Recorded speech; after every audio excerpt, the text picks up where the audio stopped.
আসসালামু আলাইকুম রহমতুল্লাহি ওয়া বারাকাতুহু। আমাদের অনেক ভাই প্রশ্ন দিয়েছেন আমাদের কাছে, সালাতে হাত বাঁধার সঠিক পদ্ধতি জানতে চাই। আমি মনে করব এটি অত্যন্ত একটি গুরুত্বপূর্ণ প্রশ্ন।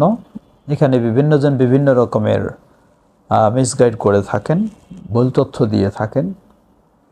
সালাতে হাত বাঁধার সঠিক পদ্ধতি জানতে চাই। প্রথম বলবো, আমরা নারী এবং পুরুষ উভয়ের জন্য সালাতে হাত বাঁধার পদ্ধতি আল্লাহ রসুল সাল্লাল্লাহু আলাইহি ওয়াসাল্লামের কোনো সহিহ হাদিসে বা সাহাবীদের কোনো সহিহ বর্ণনায় ভিন্ন নেই। নারীরা এই, পুরুষেরা এই, তা কখনো নেই। সকলের হাত বাঁধার পদ্ধতি একই, নারী হোক পুরুষ হোক।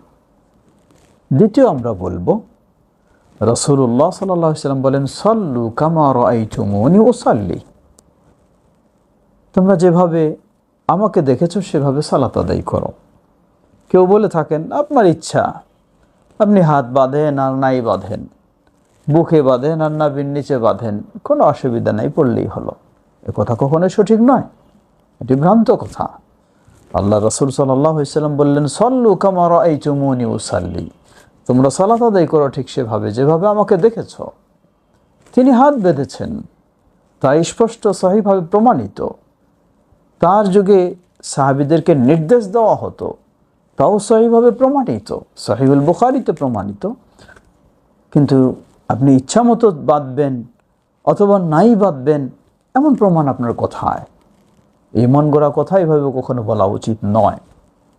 তাহলে আমরা বললাম, প্রথম হলো নারী পুরুষ উভয়ের জন্য বাঁধার পদ্ধতি এক। দ্বিতীয় হলো, যারা বলে হাত ছেড়ে দেন আর বাঁধেন, উপরে বাঁধেন আর নিচে বাঁধেন, অসুবিধা নেই, বলবো এই কথাও সঠিক নয়। রাসূল সাল্লাল্লাহু আলাইহি ওয়াসাল্লামের সালাতের অনুসরণ করতে হবে। তৃতীয় বলবো আমরা, এখন আসুন তাহলে বাঁধবো কোথায়? এখানেও দেখবেন কেউ কেউ বলছেন যে বুকে হাত বাঁধার সহিহ হাদিস নেই। আমরা বলবো আসলেই ওনার জানা নেই। উনি যদি জানতেন, বুঝতেন, হয়তোবা তিনি ভিন্ন আমল করেছেন তার জীবনে, এখন তার পরিবর্তন হয়েছে, এজন্য তিনি বলেন যে সহিহ হাদিস নেই, অথবা তার জানা নেই, বোঝা নেই। অবশ্যই সহিহ হাদিস রয়েছে, বরং নাভির নিচে বা অন্য ভাবে হাত বাঁধার সহিহ নেই, বুকের উপরে হাত বাঁধার সহিহ রয়েছে। এটি সবচেয়ে নির্ভরযোগ্য এবং বিশুদ্ধ। এ মর্মে কয়েকটি হাদিস। প্রথম হাদিস যাই আমরা, যেটি সবচেয়ে বিশুদ্ধ হাদিস, সহিহুল বুখারীর হাদিস। কানা ইউমারু আন ইয়াদা ইয়াদাহু আল ইয়ুমনা আলা ইয়াদিহি আল ইউসরা আলা দিরাইহি আল ইউসরা। রাসূল সাল্লাল্লাহু আলাইহি ওয়াসাল্লামের যুগে মানুষকে নির্দেশ দেওয়া হতো, তিনি যেন তার ডান হাতটাকে রাখেন আলা দিরাইহি আল ইউসরা, বাম জেরায়ের উপরে ডান হাতটাকে রাখেন। এখন আসুন, বাম জেরা কোনটাকে বলা হয়?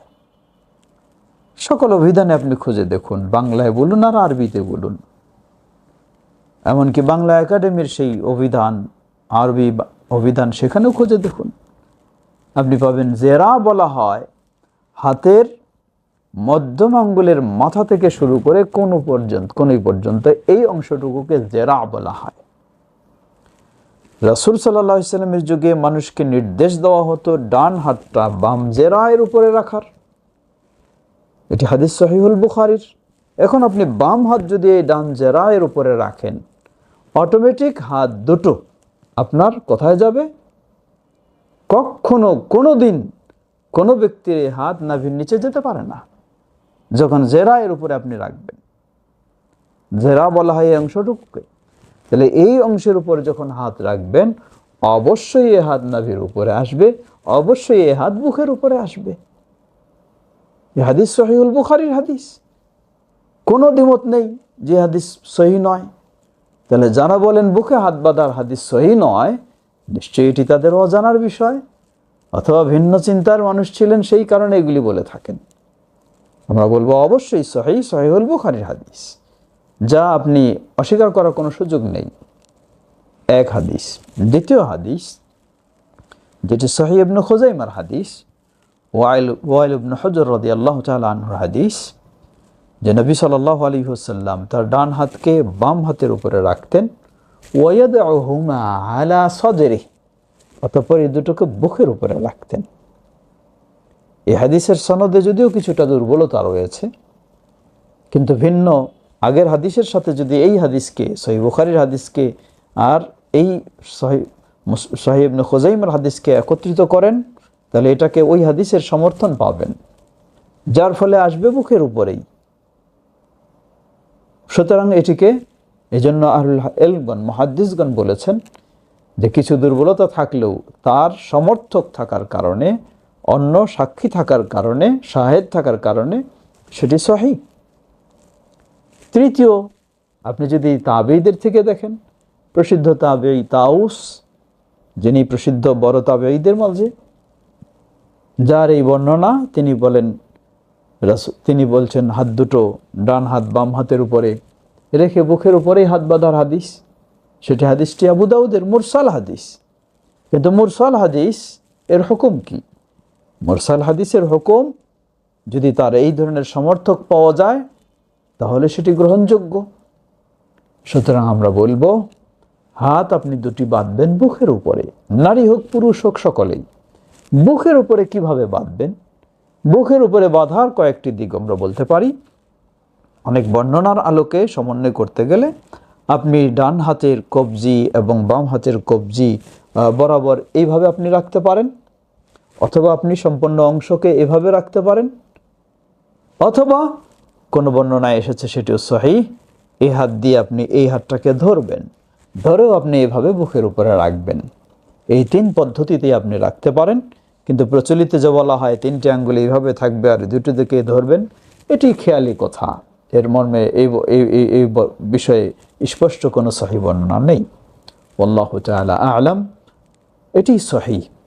নবীর নিচে বাঁধার স্পষ্ট রাসূল সাল্লাল্লাহু আলাইহি ওয়াসাল্লাম থেকে কোনো সহিহ হাদিস নেই। সুতরাং আসুন, ঝগড়া তর্ক নয়, আমরা সঠিক যা জানছি সহিহুল বুখারীর হাদিসকেও উপেক্ষা করার সুযোগ নেই। আমরা সেই অনুযায়ী ডান হাতকে বাম হাতের উপরে রেখে, বাম জেরায়ের উপরে রেখে, নারী হোক পুরুষ হোক সকলে এভাবে বুকের উপরে হাত বাঁধব। আল্লাহ আমাদের সঠিক বিষয়, সঠিক সুন্নাহ অনুযায়ী আমল করার তৌফিক দান করুন। আল্লাহু তাআলা আ'লাম।